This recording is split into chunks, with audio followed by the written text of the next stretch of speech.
Okay, so in life, especially after high school and college is done, we often find ourselves in new places and new situations. And due to those circumstances, we can often find ourselves without community or without any friendships. And it can be frightening to go out and seek friendships.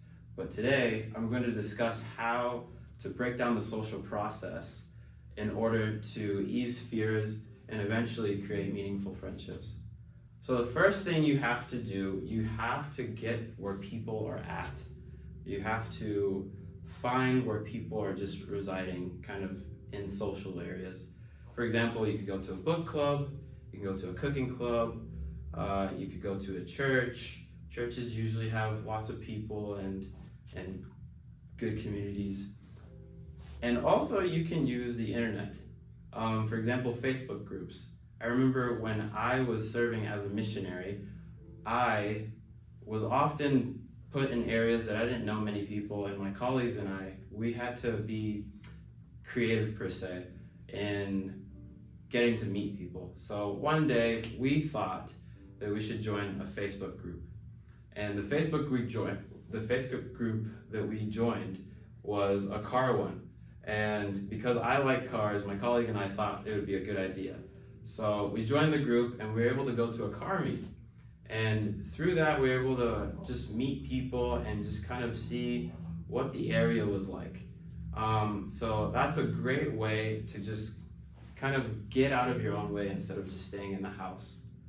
Another thing is, when you have selected where you want to go, you have to break the ice. So you have to go up to people, introduce yourself, and exchange pleasantries.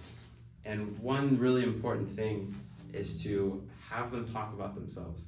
So when you meet someone, just ask them questions about themselves. This really helps because as a missionary, I noticed that when I had people just express themselves to me, instead of just telling them about myself, they usually feel more open and they feel better about just talking to you. And through that, you can also find things that you like about the person or common interests. But the really important thing is that you break the ice. And as you do this, learning about them will strengthen the initial connection that you have with that person. So after you break the ice, you could probably compliment them as well. Kind of just scan them as a person in general. And if you like something about them, I recommend doing a compliment. And if you don't really particularly like their outfit or something, I wouldn't compliment them because people can usually sense when you're being genuine or not. But breaking the ice is really important. Another example of this was when I was in a different university in Idaho.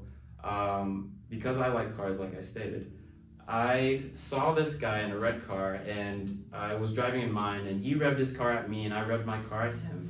And I was like, oh, that guy's cool, and I like his car. One day I saw his car parked, and I decided to put a piece of paper in his windshield.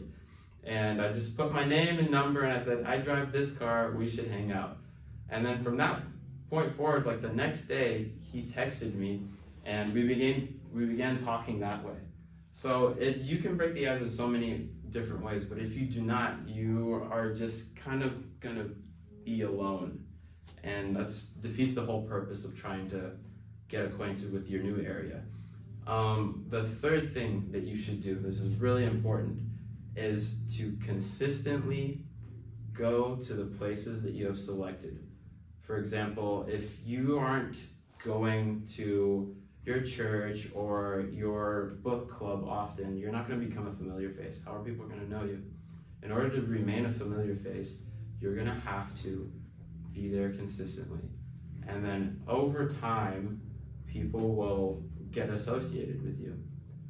And the final thing that I'd like to speak about is extending the invitation to hang out outside of these typical activities or events that you see people at.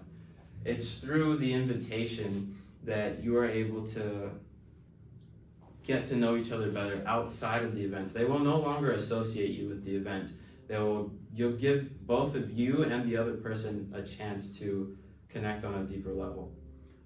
In conclusion, I know that if you continue to do these with your efforts, over time, your fear of interacting with other people and making friendships will lessen. And hopefully, as you're consistent with these efforts, you'll actually make meaningful friendships. There's one thing that I'd like to leave you with, is that they may not always remember what you say, but they'll remember how you make them feel.